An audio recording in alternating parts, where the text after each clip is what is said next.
이 이야기는 나, 선우예진, 34세의 목소리로 시작된다. 올여름, 오랜만에 고향 전주로 내려가기로 했다.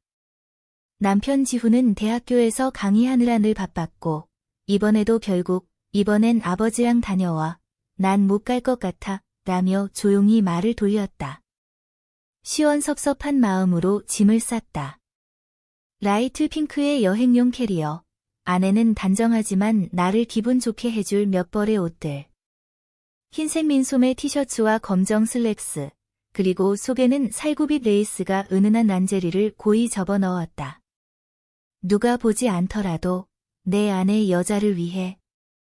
시아버지 윤병수, 61세는 퇴직한 중등학교 한문 교사였다. 말수가 적고 항상 나와 거리를 두는 듯한 태도가 익숙했다. 그날 마당에 준비된 은색 승합차 앞에서 그가 말했다. 바람 불기 전에 출발하자. 차에 오르자마자 낯선 기류가 흘렀다. 조용한 엔진 소리, 창밖으로 스쳐가는 들판, 그리고 내 안의 묘한 정적. 그는 운전에 집중하며 아무 말이 없었다. 나는 창밖을 바라보며 마음속에 여러 결을 느꼈다. 음악 틀까? 조용히 묻더니 차 안에 옛가요가 흘렀다. 양희은, 산울림, 조덕배. 낡았지만 따뜻한 멜로디가 마음 깊은 곳에 스며들었다.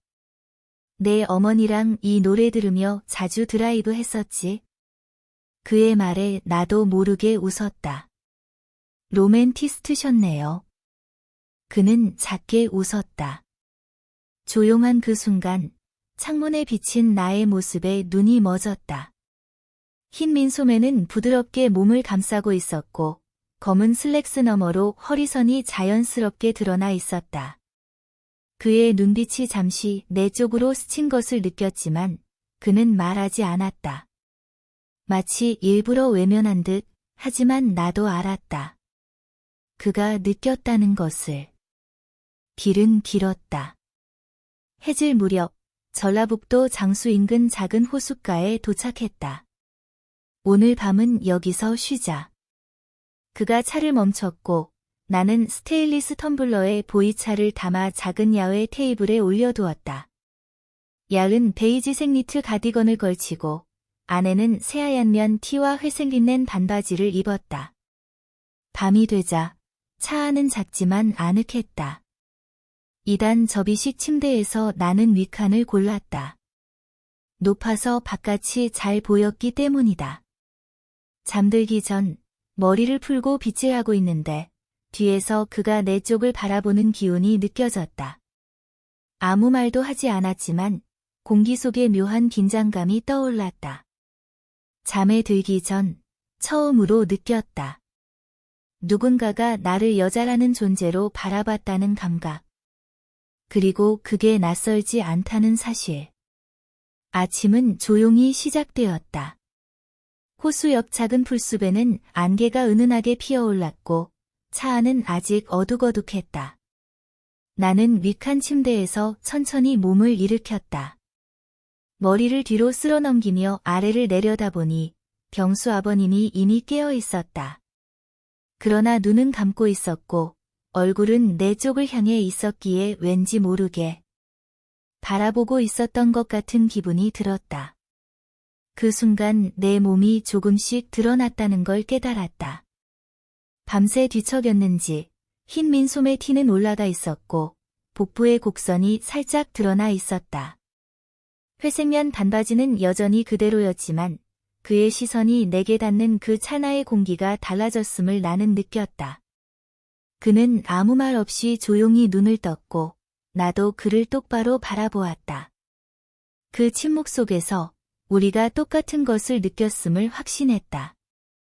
내가 작은 가스레인지에 물을 올리고 차를 준비하는 동안 그는 밖으로 나갔다.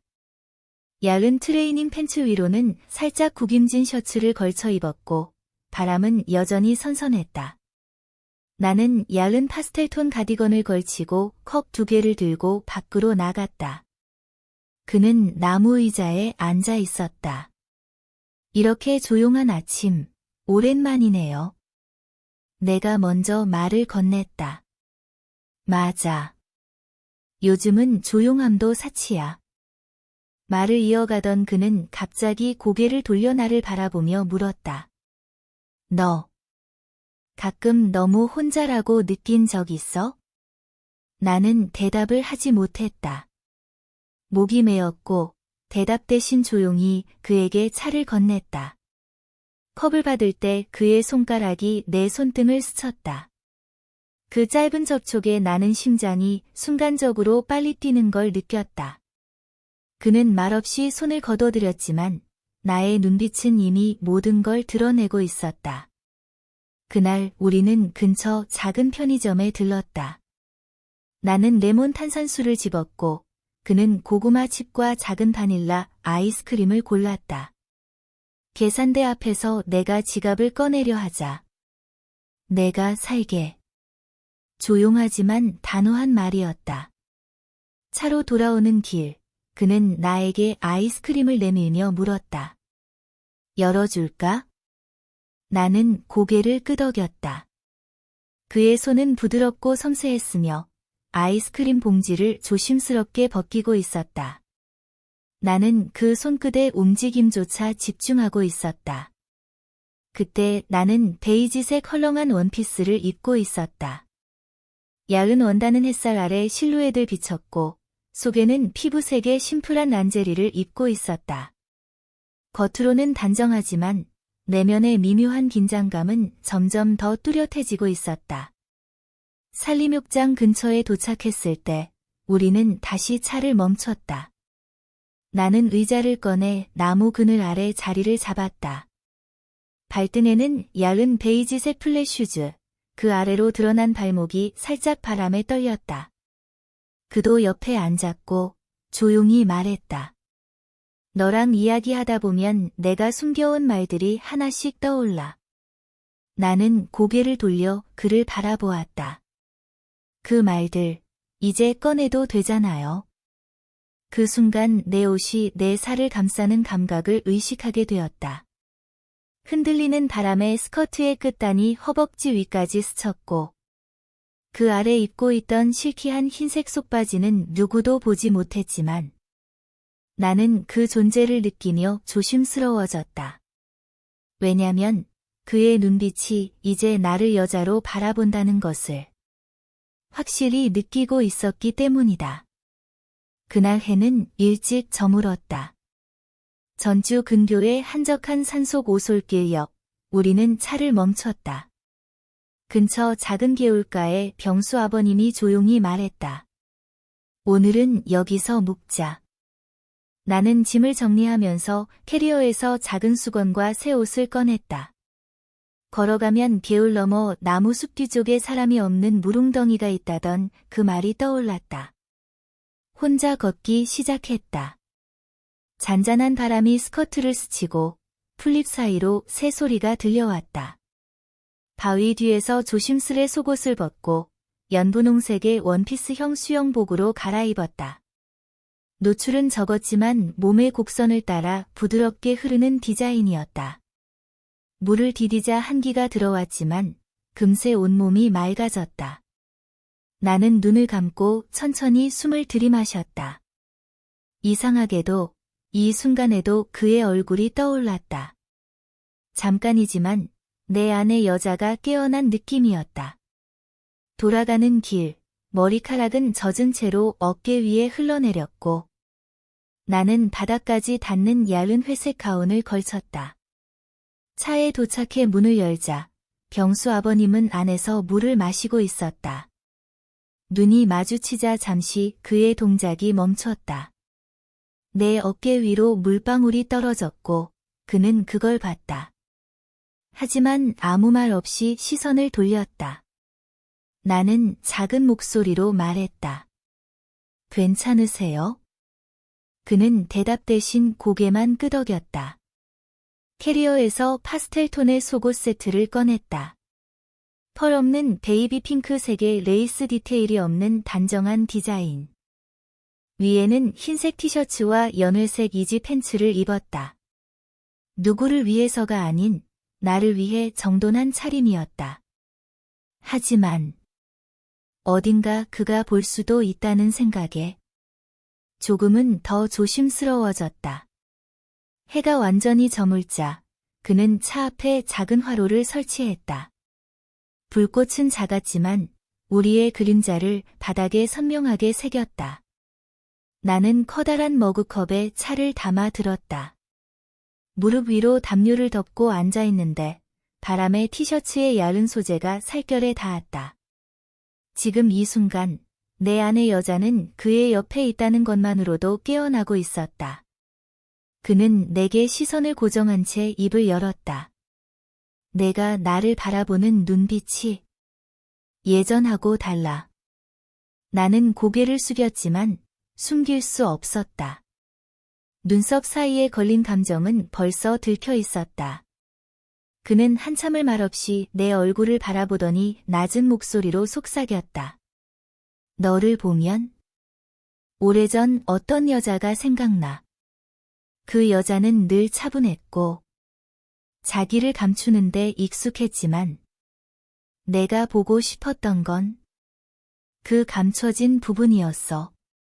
그 순간 손에 들고 있던 머그컵이 약간 흔들렸다. 나는 아직 아무 말도 하지 않았지만 속마음은 이미 내 눈과 손끝에서 새어나오고 있었다. 그날 밤 차 안으로 들어온 우리는 각자의 자리에 앉아 있었다. 조용히 책을 펴든 그, 잡지를 뒤적이는 나. 하지만 둘 다 단 한 글자도 읽지 못하고 있었다. 그가 속삭이듯 말했다. 춥지 않아? 조금요. 그는 자신의 야른 재킷을 가져와 내 어깨에 덮어주었다. 그 순간 그의 손끝이 내 목덜미를 스쳤다. 머리카락은 아직 촉촉했기에 그의 손에 내 체온이 전달됐을 것이다. 나는 가만히 고개를 끄덕였고 그는 말없이 자리에 앉았다. 그날 내 티셔츠는 얇고 부드러운 소재였고 그 속엔 하늘색 레이스가 가장자리에 얌전히 자리 잡은 브래지어가 있었다. 보여지는 것보다 더 느껴지는 것이 많았던 밤이었다. 내 마음 깊숙이 뭔가가 서서히 무너지고 있었다. 그날 아침은 평소보다 더 이르게 찾아왔다. 차창으로 스며든 햇빛이 유리 위에 부딪혀 차 안의 공기를 부드럽게 덮였다. 나는 조심스레 몸을 일으켰다. 내가 입고 자던 건 야른 민소매 파자마와 하늘빛 레이스가 달린 속옷 세트였다. 그는 보지 않았지만 나는 알았다. 그 옷들이 내 안에 묻혀있던 욕망을 하루하루 더 뚜렷하게 드러내고 있다는 걸. 침대에서 내려오려다 발이 미끄러졌다. 바닥에 무릎을 부딪힌 순간 작은 비명이 나왔다. 괜찮아? 병수 아버님이 순식간에 달려와 무릎을 감싸주듯 두 손으로 나의 손을 잡았다. 그 손은 따뜻했고 부드럽고 생각보다 가까웠다. 손이 차네. 어디 부딪혔어? 그가 말하며 내 손을 양손으로 감쌌다. 그 순간 우리는 말없이 서로를 마주 보았다. 단지 부딪힌 무릎이 아닌 그 이상을 느끼고 있었다. 두 사람의 숨소리만 들리는 차 안에서 나는 그가 처음으로 남자로 느껴졌고 그는 나를 여자로 보는 걸 더 이상 숨기지 않았다. 그날 우리는 아무 말 없이 차를 몰아 한적한 시골 마을로 들어섰다. 차창 밖의 들판과 바람은 조용했지만 내 안에서는 이름 모를 긴장이 파도처럼 번져가고 있었다. 나는 라이트 베이지의 루즈핏 티셔츠와 검정 야른 리넨 팬츠를 입고 있었지만 그 아래에는 일부러 챙겨온 붉은 레이스의 속옷 세트를 입고 있었다. 그가 볼 수는 없겠지만 나는 그가 느낄 거라고 생각했다. 아니, 나는 그가 느끼길 원했다. 우리는 작은 개울 옆에 차를 세웠다. 그가 말했다. 빨래 좀 해두자. 마침 날씨도 좋고. 나는 아무 말 없이 고개를 끄덕이며 작은 세숫대야에 옷들을 담갔다. 셔츠, 수건, 속옷 하나씩 손으로 문지르고 붉은 속옷을 조심스럽게 마지막에 씻었다. 그 순간 등 뒤에 낯익은 기척이 느껴졌다. 그가 서 있었다. 멀리 있지 않았다. 하지만 그는 빨래를 보는 것이 아니라 나를 보고 있었다. 넌 참 오랫동안 많은 걸 숨겼구나.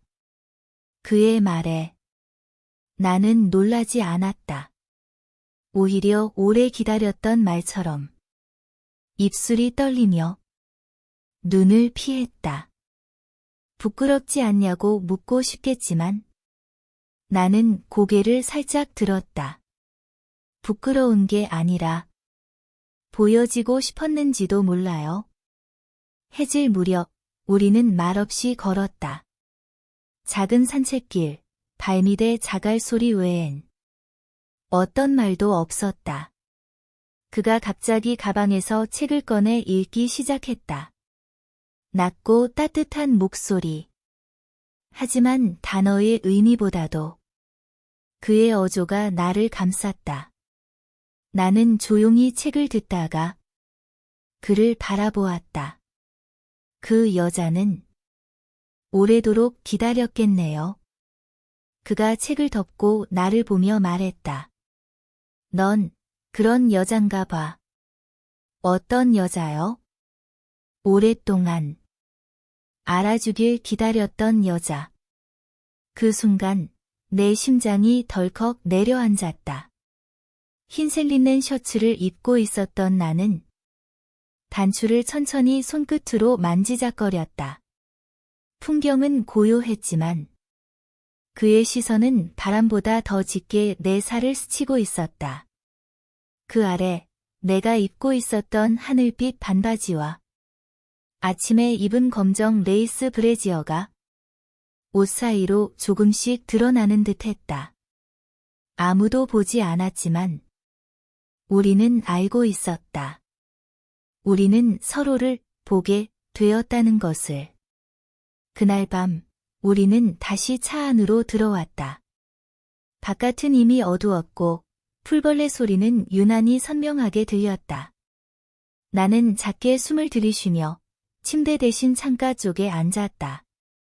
은은한 전등 불빛 아래 내가 입고 있던 건 부드러운 흰색면 티셔츠와 살짝 광택이 도는 검정 세틴 반바지였다.